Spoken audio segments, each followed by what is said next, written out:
Hello, and welcome to Grug Gaming, and welcome back to our playthrough of Dominions 4. In our last episode, we began recruiting our armies and sending Bob around on a great set of battles to gain us some more land. Now Bob is returning, we're completing some more recruitment for larger armies and preparing to march to the west to take this throne.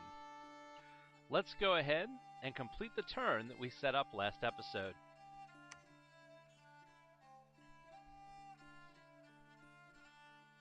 We've completed our research and construction.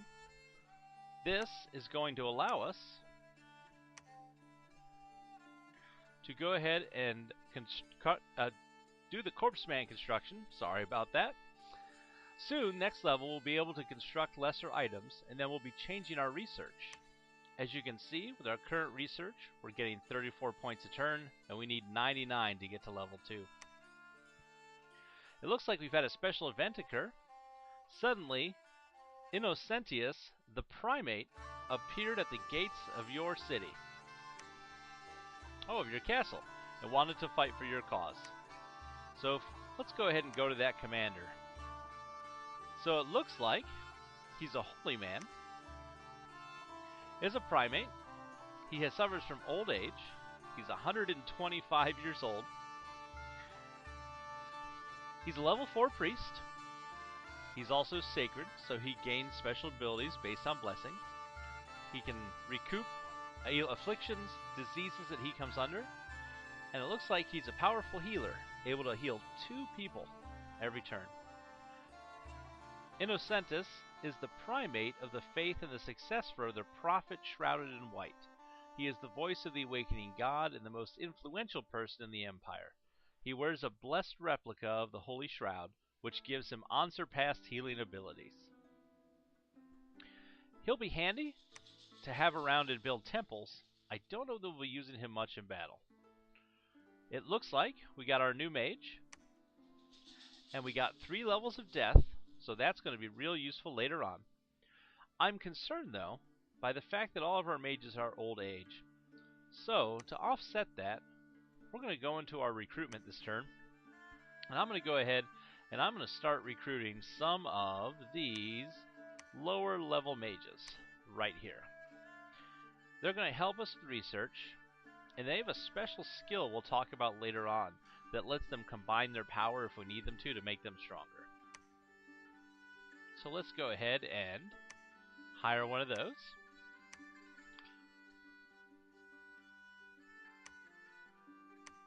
And I also was looking through the amount of resources we're spending versus the amount of gold we have. And what I want to do is I'm going to switch us over to these slightly more expensive Principe characters. We'll continue to go ahead and order our flag bearers. These guys just have a little bit better defense skill, a little bit better protection, and since we can get almost as many a turn as we can of the others right now, we might as well make our forces a little more powerful. You can see that we're building up a lot of gold in our treasury. The reason for that is we're going to be spending some of that in the next couple turns for a fort, and I want to make sure we have enough to meet our needs. So let's go ahead and look at the army setup. We're going to take all these guys that we've got, and we're going to move them over to Bert, who's been patiently waiting. I'm going to take all of Bob's guys, and I'm going to give them to Bert as well. Bert doesn't have any special abilities. I want him to go ahead and stay behind everyone, and then continue to stay behind. I don't think we have any flying troops to worry about sneaking up behind us, so I'm going to have him do that. I'm also going to take some of our flags,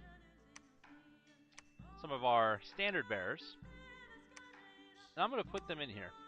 Now, we can only get a bonus of +1 morale from standard bearers, but we're going to put a couple in here so that we don't have only one of them die, and all of a sudden we're stuck with nobody left. This gives us a +3 to our morale because of Bert's great leadership and the standards. So let's go ahead and in true Roman fashion, we're going to form these guys into a line. What that does is it hurts their morale. You'll see that we're only at +2 morale now, but it does let us put them on the battlefield to cover more space and keep the enemy at bay. We don't want to take a lot of hits from archers, so we're going to move them to the very front. And we're going to go ahead and again tell them to attack the closest enemy. So we've got Bert set up to travel with these guys, and we're going to send Bob with Bert because Bob, again, is our prophet. He's going to be able to take that throne once we get there. So if we look, we have 30 enemy units. I think we'll be able to take them without any issue. So we'll go ahead and send Bob and Bert right on over. We have our recruitment running. We're going to go ahead and end this turn.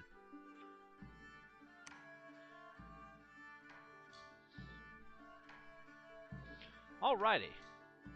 Looks like we have another proclamation. Baal Haman, the king of the city, shall hereby be known as the prophet of Munhir. So we have another prophet on the field. And then here's our battle in Halbarthia as we travel to the west. Let's go ahead and watch that battle take place.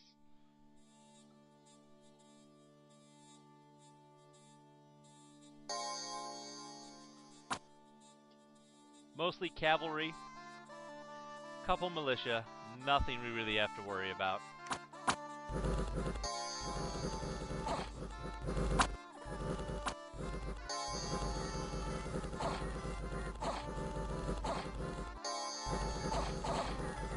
As you can see, we've already chewed through them, and they're running for their lives. Let's take a look at the results there.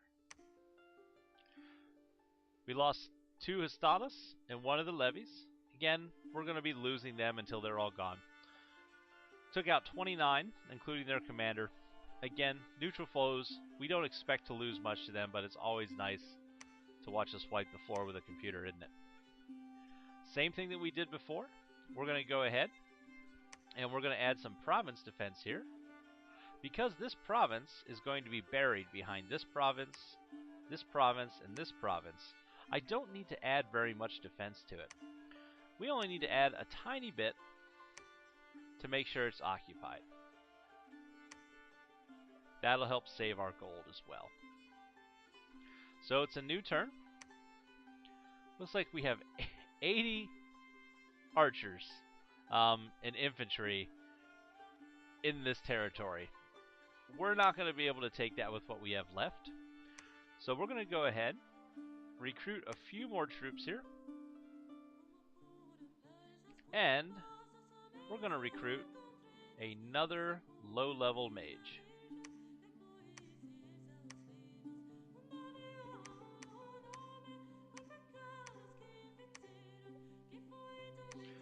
Now, one thing you'll notice on the map, you see these small candles right here? We'll zoom in a bit so they're easier to see. This is our dominion. It's how strong our god's power is over this area. And so if you look over here, where we just took control, we only have 1 dominion, and you'll see that our scales, the advantages that we set up, haven't really fully taken effect compared to our home territory where we have 3 luck and 3 production.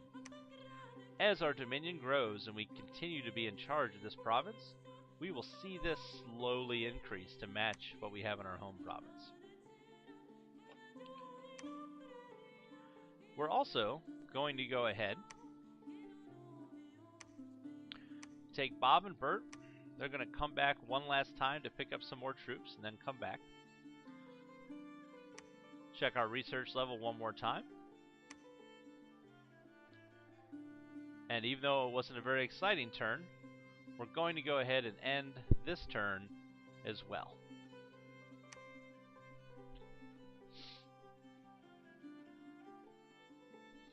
Alrighty, now here, this is a neat effect of our priests that we have in our country. 2 battle afflictions were cured. So 2 units that had been injured in Bob and Bert's army, because they ended the turn in the same area as our fellow the primate here, he was able to heal some of their afflictions. So now that we've got it here, let's go ahead and grab those extra troops. Again, really don't need to change this lineup at all at this moment. But one thing we are going to do is we're going to take a few guys down here. We're going to split them into their own squad, give them their own flag. And these guys, we're going to change a bit. We're going to move them back here. We're going to put them in a box.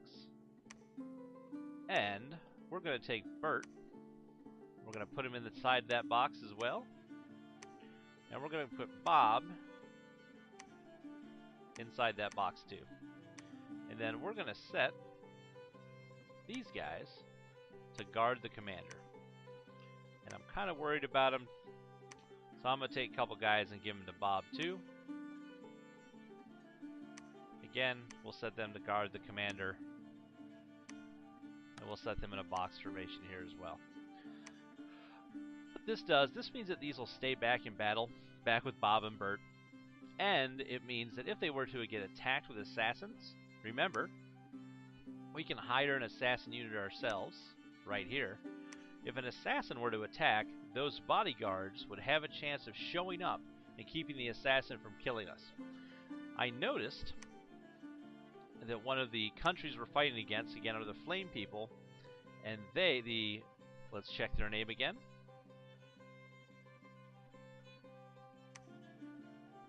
Oh, all kinds of grass we don't want to look at yet. There we go. The Abyssians, and they also have assassins. While we're here, let's go ahead and talk about the other armies that we're up against. So here's us, Ermor. We're up against Abyssia, again the Children of the Flame. They're a race that radiates heat, they're fire resistant, they prefer it to be hot, they get extra gold and resources from caves. Again, heavy foot soldiers, fire people. No other way to put it. We have Femoria, the Cursed Ones, malformed giants, Furbolg, remnants of the Nemedians, and ocean sailor units able to go across the sea. Giants, not very strong priests, but they do have some neat magic. We have Helheim. Again, we're looking at magical troops from the afterlife. So you have flying troops, they can cast illusions. A lot of their troops, if I remember correctly, have the ability to make themselves harder and hit in battle through a spell called Glamour. We have Baratos, and basically what you're looking at here are ocean sailing descendants of storm giants, storm demons. Unfortunately, I don't know much about this empire, so it's going to be a surprise for us when we go up against them. And last but not least, Pelagia, the Pearl Kings. Basically, this is our underwater race, and it's mermen. And they have the ability to take their tails off and grow legs to come fight on land. They're not going to be a big problem out here because their main troops are weak. But in the water, they're going to be quite a match for us. So, let's go ahead, take Bert and Bob, and have them move back out to the west. And we're going to hire somebody who's going to ferry troops around, so Bert and Bob, once they get over here, don't have to keep going back and forth. So I'm going to go to an area where I don't have a fort. And you'll see we have some recruit options here. I'm going to go ahead and recruit this mounted commander. And then we'll be able to use him to move our troops back and forth here in a bit. So let's check everything as we do every turn. Research looks like we're about to get there. In fact, let's not waste our research points. We'll get 22 research points to get to level 2. And then we want to start getting our conjuration up there. Alrighty. And let's check our recruitment again. We're recruiting everybody we need. An extra standard bearer. Never run out of those. We always kind of want to keep some leaders being recruited. We can either use them to ferry people or to increase our magic research. Again, the augurs, they can keep bad things from happening wherever we put them, and we can use them to keep our research going. They don't die from old age. So we're going to continue to hire another one of those. And we're going to move another turn.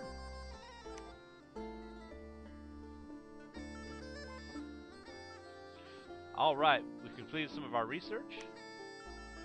Let's go ahead and put the rest into Conjuration. And if we take a look at Conjuration, you can see that this is going to let us summon a lot of different monsters, undead beings, other things to our army to help kind of fill in the gaps where we might need some chaff to keep our soldiers from being shot with arrows, or if we just need a little more muscle out there.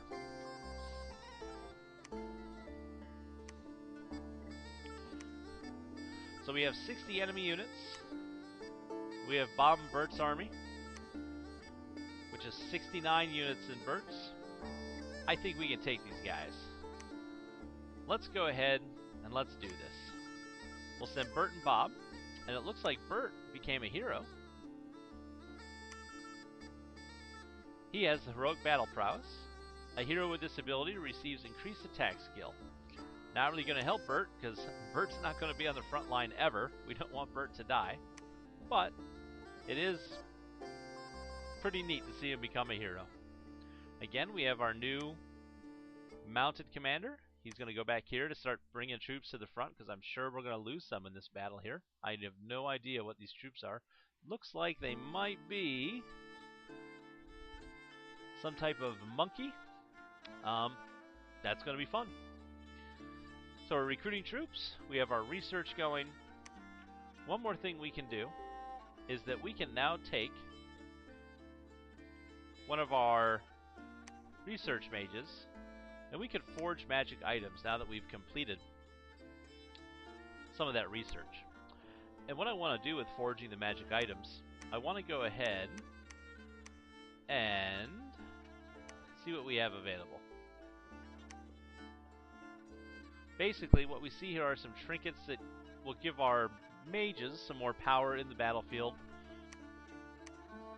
But what I'm most interested in right now, if I can find it again, is this guy right here. Either the Just Men's Crossbow